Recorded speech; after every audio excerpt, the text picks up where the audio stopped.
Salut tout le monde, j'espère que vous allez tous très bien. Je suis ravie comme toujours de vous retrouver pour une toute nouvelle vidéo.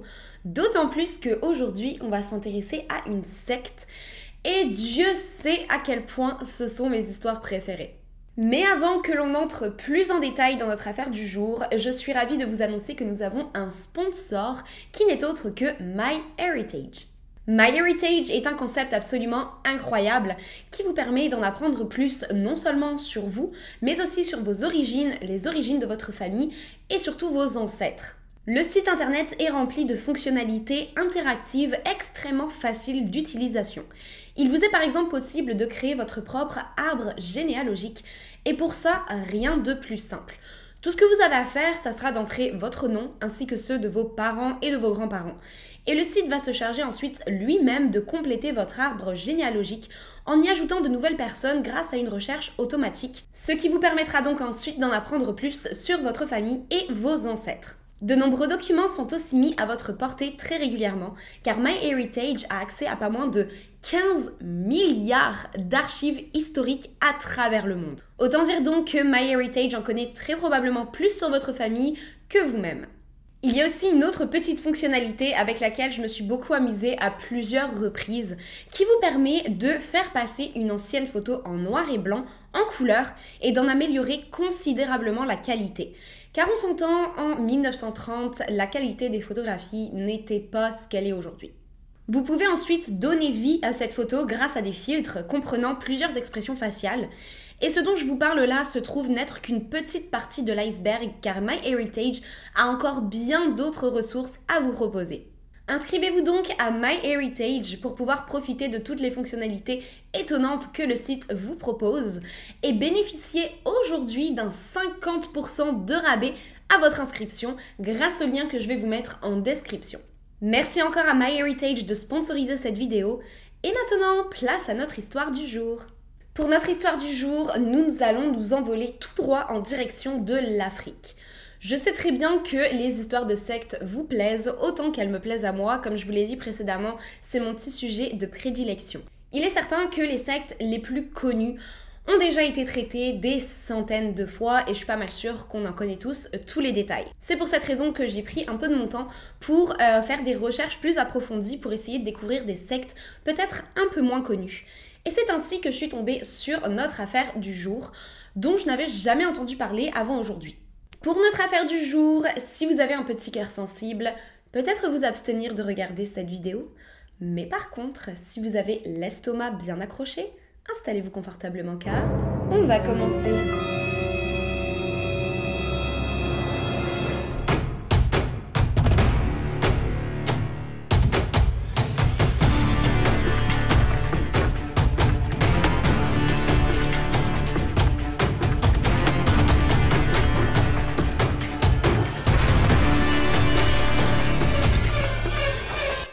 Notre affaire du jour se déroule au Ouganda, un pays de l'Afrique de l'Est connu notamment pour ses montagnes, mais surtout pour ses lacs absolument magnifiques. Et notamment le lac Victoria ainsi que le lac Albert qui sont connectés par le Nil. Malgré ces paysages incroyables, l'Ouganda a beaucoup souffert dans le passé. Dans les années 60 tout d'abord avec l'arrivée du sida qui a fait des ravages. Suivi par la guerre de Brousse, une guerre menée par l'armée de résistance nationale ougandaise, mais aussi l'absence de démocratie dans le pays. Cette succession de catastrophes fait qu'une majeure partie des Ougandais perdent de plus en plus leur foi et s'éloignent petit à petit de l'église catholique qui se trouve être la religion principale sur place. C'est à peu près à ce moment-là que de nombreux mouvements se voulant religieux voient le jour.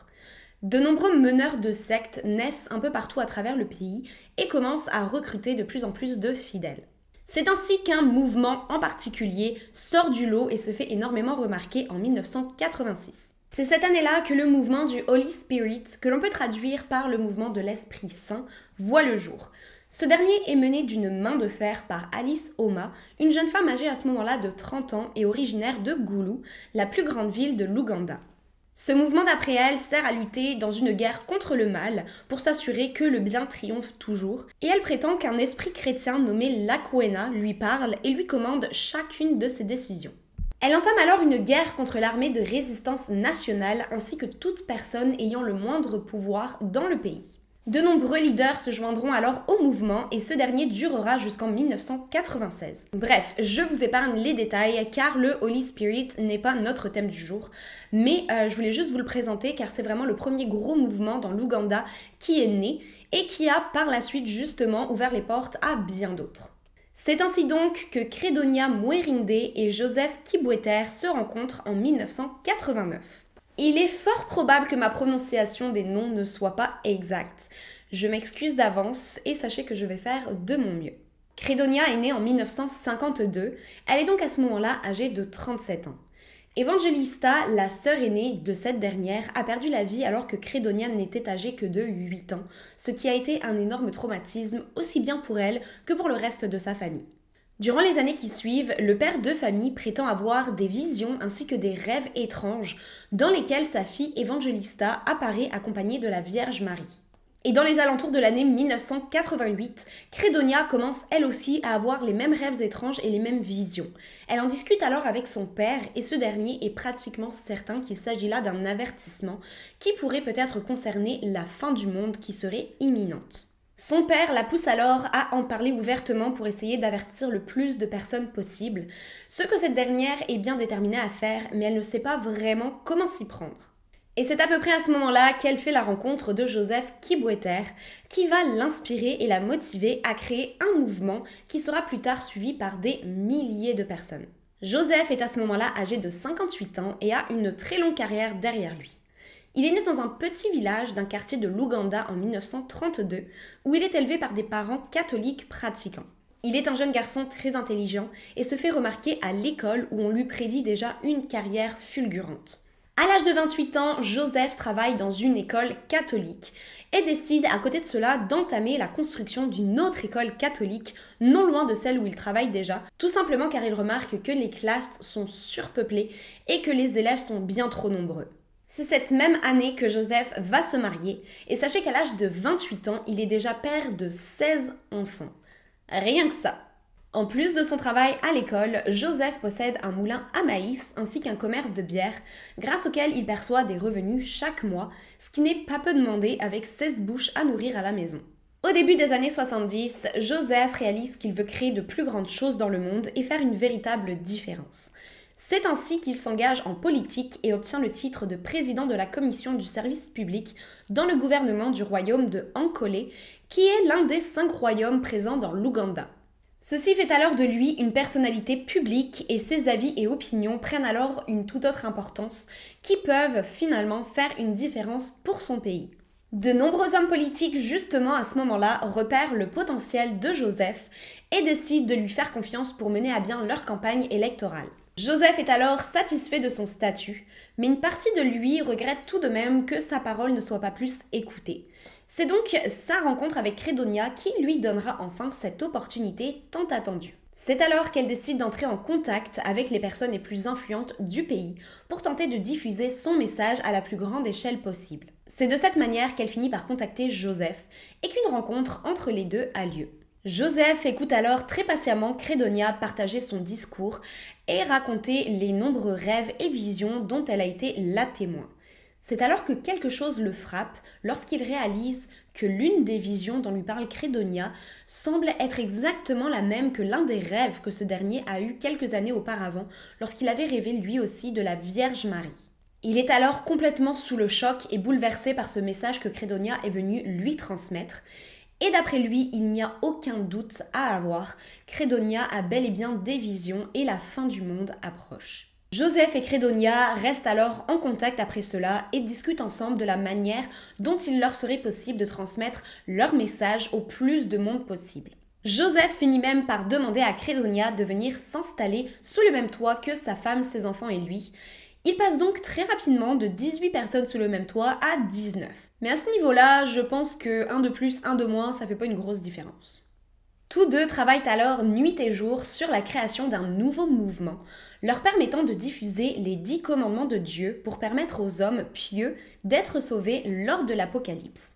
Pour ceux qui ne sont pas très familiers avec ce terme, sachez que les 10 commandements se trouvent être un court ensemble d'écrits d'institutions morales et religieuses reçues selon les traditions bibliques que l'on peut retrouver dans les écrits religieux tels que la Bible ou encore la Torah. Merci Google. C'est alors qu'ils tombent d'accord avec le nom que va porter leur nouveau mouvement, qui n'est autre que le mouvement pour la restauration des 10 commandements de Dieu. Tout simplement. Très vite donc, le mouvement voit le jour et Credonia Mwerinde s'affirme et prend la position de leader. Credonia et Joseph partent alors à la recherche de nouvelles recrues pouvant les aider à diffuser leur message. Et c'est alors qu'ils font la rencontre de 2 autres figures qui leaderont elles aussi le mouvement. Ces derniers se trouvent être Paul Ikazir et Dominique Kataribabo. 2 hommes très influents eux aussi, mais surtout très bons pour communiquer avec les autres, et ayant un don pour convaincre. Et quelle meilleure qualité que cette dernière pour devenir un parfait leader de secte. Très vite, le mouvement prend de l'ampleur et le nombre de membres augmente à vue d'œil. En 1992, ce ne seront pas moins de 200 membres très actifs qui feront partie du mouvement. Ils se retrouvent tous généralement au domicile de Joseph pour s'adonner à des sessions de prière, de lecture des 10 commandements et de débats sur l'Apocalypse approchant. Cependant, à ce moment-là, la femme de Joseph commence à voir rouge et refuse d'être mêlée de près comme de loin à ce nouveau mouvement. Elle lance alors un ultimatum à son mari et lui demande de faire un choix entre elle et la secte. Il ne lui prendra pas 2 secondes avant de prendre sa décision et que le couple ne se sépare. Mise à la rue, notre secte tente alors par tous les moyens de trouver un endroit où s'installer. Et c'est alors que le père de Credonia va mettre à leur disposition une maison qu'il possède et qui se trouve à ce moment-là inhabitée. Cette maison se trouve être au centre de la nature, surplombée par une colline et se trouvant à plusieurs kilomètres de tout autre village. Des centaines de figurines religieuses sont alors disposées dans le logement et ce dernier est entièrement décoré à l'effigie de Jésus. Le mouvement est alors ravi d'avoir enfin trouvé un endroit où se réunir, mais c'est à peu près à ce moment-là que les choses prennent une tournure un peu différente. Désormais, d'après Joseph et Credonia, des règles vont devoir être appliquées et il sera obligatoire que ces dernières soient suivies à la lettre, sous peine de se voir expulsés de la secte. Premièrement, les membres se voient obligés de se séparer de leur famille et de leurs proches, mais aussi d'absolument tous leurs biens personnels pour se voir acceptés dans la secte. Si ces derniers avaient le malheur de refuser, ceci était vu comme un manque de conviction et de foi, et leur entrée au sein du mouvement leur était refusée. Autre chose, le jeûne était obligatoire et les membres se voyaient autorisés à manger qu'un seul et unique repas 2 fois par semaine, les lundis et vendredis. Plusieurs choses étaient totalement bannies de la secte, telles que le fait d'utiliser du savon ou encore d'avoir des relations sexuelles, aussi bien avec leurs conjoints qu'avec les membres de la secte. Ceci était absolument, totalement, complètement interdit. De toute façon, ça aurait été plutôt compliqué d'entamer une relation amoureuse avec l'un des membres du mouvement, car une autre de leurs règles était qu'ils n'avaient jamais, sous le moindre prétexte, le droit de prononcer le moindre mot. Les fidèles ont eu l'obligation d'apprendre la langue des signes, et ceci se trouvait être le seul et unique moyen de communication entre eux.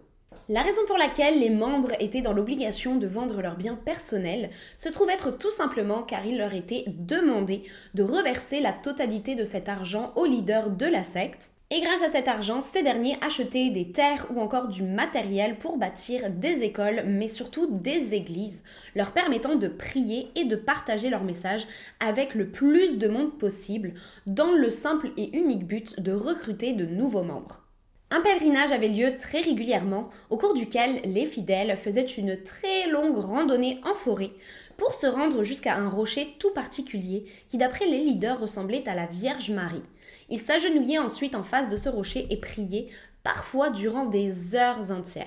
Les années passent et les règles au sein de la secte se voient de plus en plus strictes et de nombreux abus commencent à voir le jour. En 1994 d'ailleurs, beaucoup de personnes vont décider à la suite de ces abus de quitter le mouvement, et notamment Paul Ikazir qui se trouve être l'un des membres fondateurs. Ce dernier affirme que le message que la secte tente de passer est extrêmement important à ses yeux. Mais malheureusement, de nombreux actes inhumains commencent à voir le jour, et il refuse totalement de se voir associé à cela. S'ensuit alors une période un peu compliquée pour la secte, car à la suite du départ et des déclarations de Paul, de nombreuses personnes, notamment les médias et les journalistes, commencent à s'intéresser au mouvement, et pas pour les bonnes raisons. Certains d'entre eux affirment que le nombre d'enfants présents au sein de la secte est absolument indécent. D'après eux, une partie d'entre eux aurait peut-être même été enlevée dans le but de les forcer à travailler sur la construction des églises et de les traiter comme de véritables esclaves. À la suite de cette plainte, l'école dans laquelle le groupe se réunit et partage ses idéologies avec les enfants de la région se voit fermée, pour le plus grand bonheur d'ailleurs des autorités qui avaient déjà à l'œil la secte depuis un certain moment, très inquiets des messages que ces derniers pouvaient bien passer aux enfants de la ville. Vous-même d'ailleurs, vous devez très probablement vous demander de quoi ils pouvaient bien parler lors de leur réunion ou encore aux enfants à qui ils enseignent. Eh bien d'après eux, comme dit précédemment, la fin du monde est proche. Très proche même, car ils sont persuadés que l'apocalypse aura lieu au passage à l'an 2000, le 1er janvier exactement. Ils partagent donc cette nouvelle avec toutes les personnes les entourant et affirment que le seul moyen pour eux de survivre à cet apocalypse serait de rejoindre la secte et de se soumettre totalement à ses leaders. Ces derniers affirment même être en continuelle connexion avec la Vierge Marie et que ce serait cette dernière qui leur aurait partagé la date officielle de la fin du monde. À l'époque d'ailleurs, Joseph, qui comme je l'ai dit était un homme quand même assez important et respecté, se voyait invité régulièrement sur une radio locale où il parlait notamment de son mouvement, de la secte, de la fin du monde, tout le tralala, et invitait le plus de monde possible à joindre son mouvement. Et autant vous dire que ceci fonctionnait très bien, car il a attiré une foule entière de personnes. Nous voilà donc maintenant à l'année 1999, fin d'année 99 d'ailleurs pour être précise, et le mouvement compte à ce moment-là pas moins de 5000 adeptes à travers tout le pays. Et il y avait à ce moment-là plusieurs lieux de culte gérés par la secte dans diverses propriétés réparties un peu partout à travers le pays, et dans chacune d'entre elles, un leader était présent. Les tensions sont à ce moment-là plutôt intenses au centre de la secte, car le passage à l'an 2000 est extrêmement proche et ces derniers ont encore beaucoup de préparatifs à faire pour le grand jour. Une pression énorme est alors mise sur les épaules de tous les fidèles, à qui l'on demande de forcer le plus de personnes possible à rejoindre la secte, de venir prier et se repentir de leurs péchés aussi vite que possible avant qu'il ne soit trop tard pour eux. Et le soir du 31 décembre de l'an 2000, tous les fidèles sont réunis et attendent avec une anxiété plutôt palpable le passage à l'an 2000 pour voir ce qui allait effectivement se passer. Et attention, spoiler alerte, rien ne s'est passé. Le stress a été tout de même extrêmement palpable au sein du clan qui toute la journée du 1er janvier attendait avec angoisse de voir ce qui allait se passer. Mais lorsque la nuit a commencé à tomber, ils ont réalisé qu'ils s'étaient probablement fait avoir. L'incompréhension est alors très palpable et voyant que beaucoup de fidèles commencent alors à douter d'eux, les leaders se présentent à eux le 2 janvier pour leur affirmer qu'une nouvelle vision avait eu lieu et que la Vierge Marie leur a annoncé cette fois-ci la date du 17 mars 2000 comme étant la véritable date de fin du monde et que ce jour-là, la Vierge Marie ferait elle-même une apparition au sein de la secte pour venir emmener les membres avec elle jusqu'au paradis.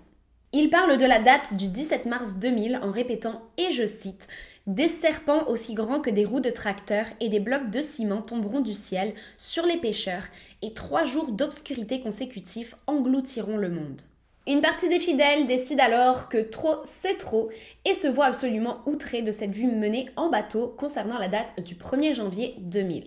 Ils refusent alors d'écouter un mot de plus sortant de la bouche des leaders et iront même pour la plupart jusqu'à demander un remboursement complet de tout l'argent qu'ils avaient versé après la vente de leurs biens personnels. Mais malgré la perte d'une grande partie de leurs disciples, il restait pas moins de 3000 personnes à ce moment-là qui étaient prêtes à tout pour satisfaire leur mentor.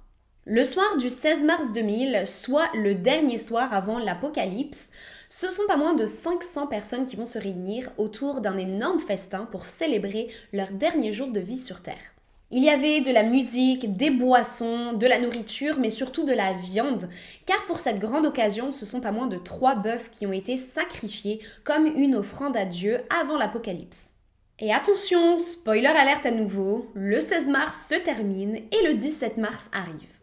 Ceci aurait pu tout simplement se terminer en grande déception de la part des membres et leur permettre de réaliser que leurs leaders ne sont peut-être pas aussi puissants qu'ils le laissent paraître. Mais pas question pour Credonia et Joseph que cela se produise.